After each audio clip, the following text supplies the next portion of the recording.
One of the most common questions I get asked is, well, what would you do if you had to start over in 2023? And unlike some of the very successful digital product shops that I've shown in other videos that have been open around 5 or 6 or even 7 years, my digital product shop has only been open since January of 2022, so a little bit only over a year and a half now. So in this video, I'm going to go ahead and go over the 5 steps that I would do if I were opening up a brand new digital shop in 2023.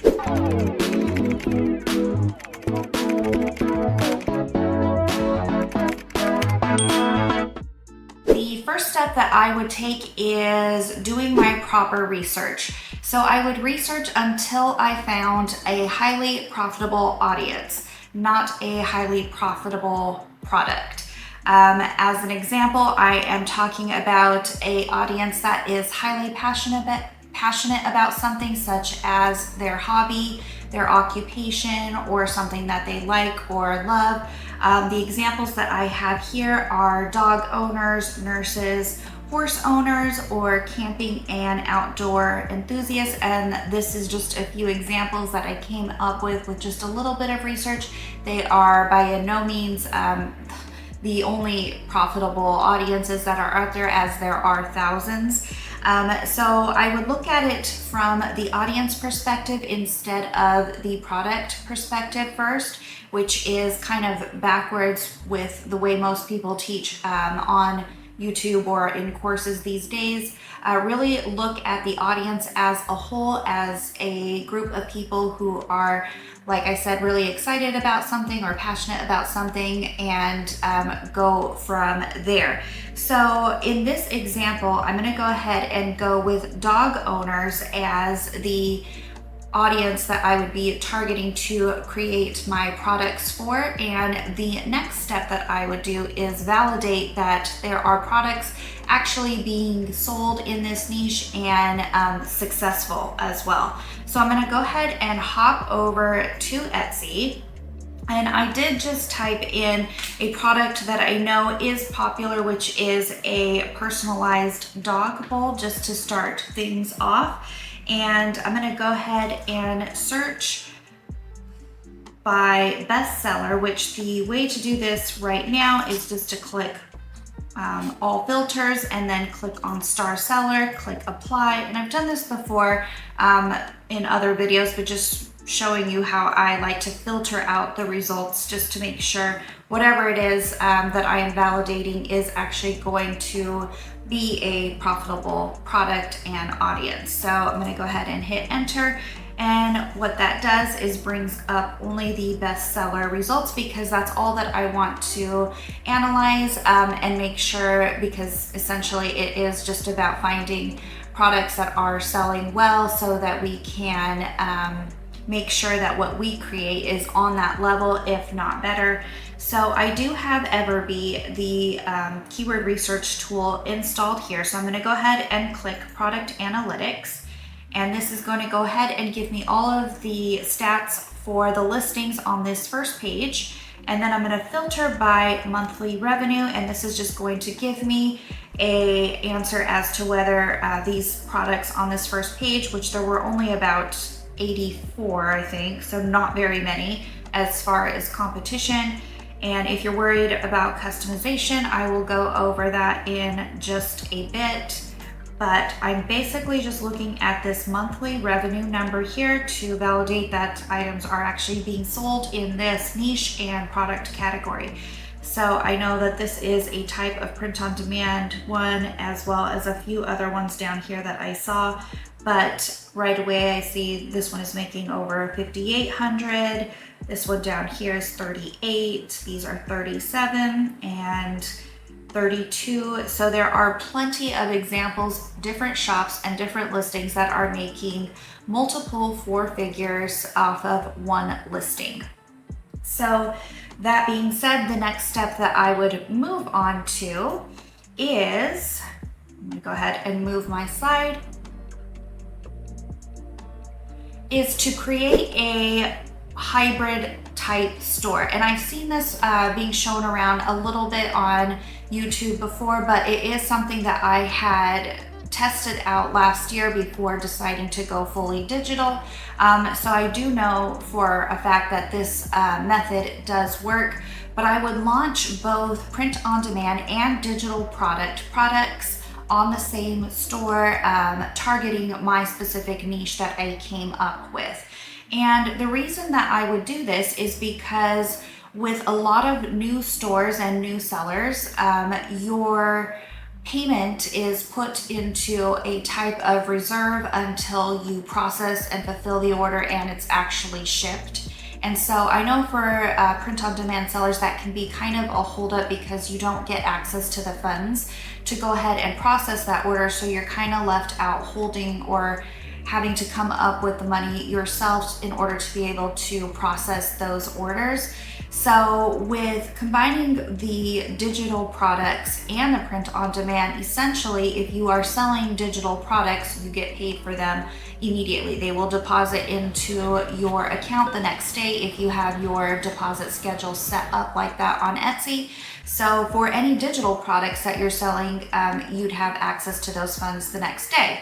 My method of thinking here is that you could essentially be selling all of your digital products, use that money to process your print on demand products the very next day so that you're not waiting on funds to be available. If you don't have excess funds to pull out of, you could essentially be kind of borrowing the money from your digital products to process the orders fastly on your print on demand site, since we all know that processing times for print on demand is extremely important to be able to compete with other larger sellers on Etsy in the print on demand category. So I do have a few examples here of different types of pet digital products that I found on Etsy.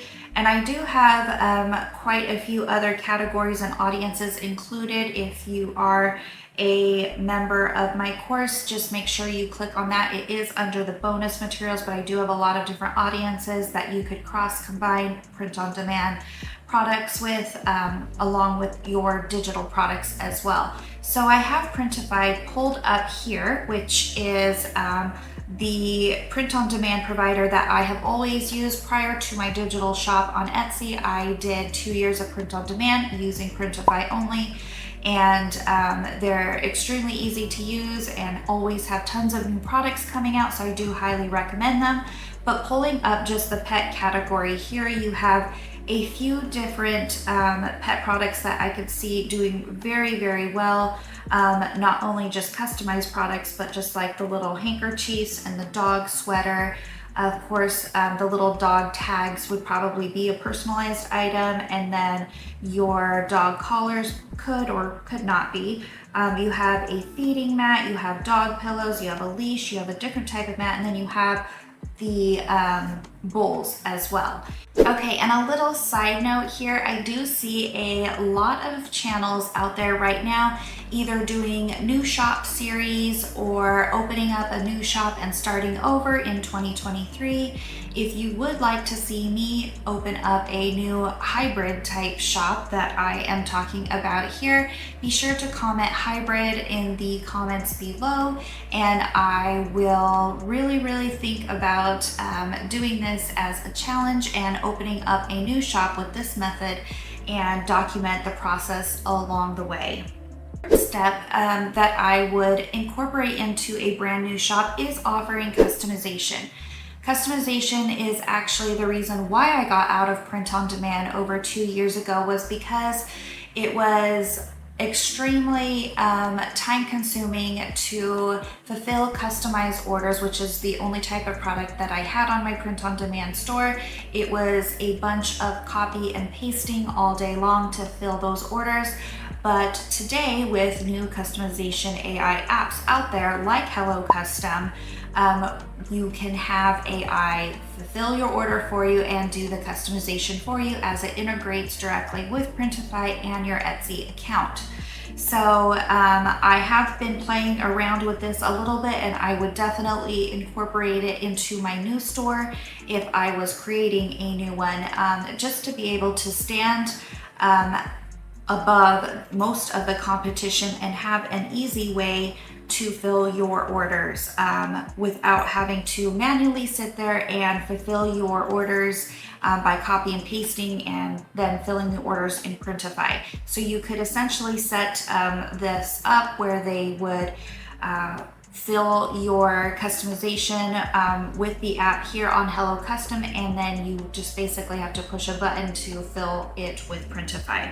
The fourth step that I would take is to run either Pinterest ads or Etsy ads. And if you do not have the budget to immediately run ads, then I would highly recommend starting an organic social media account wherever it is that your audience is hanging out. So in this dog lover or pet lover niche, I would think that a lot of these types of products would be found on Pinterest, and I'm always a big pusher of Pinterest because it is also a search-based platform, meaning that people go there to actually search for products and different gift type items. So they're already searching for something, meaning versus putting something on TikTok where you are basically interruption marketing and trying to get someone's attention who maybe wasn't looking for that personalized dog bowl, versus Pinterest where they actually typed that in to search for different types of personalized dog bowls. So I always recommend going and starting the social media account where the audience is most likely to consume and buy.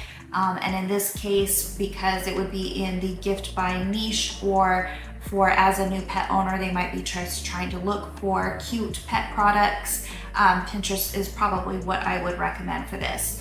Etsy ads can also be a huge jump start to your store, just because with Etsy, it is mostly about sales, and the quicker that you can start to see sales, the more likely your other listings are going to get pushed up, and that same listing pushed up because of that sales velocity. So the quicker you can get sales, the better.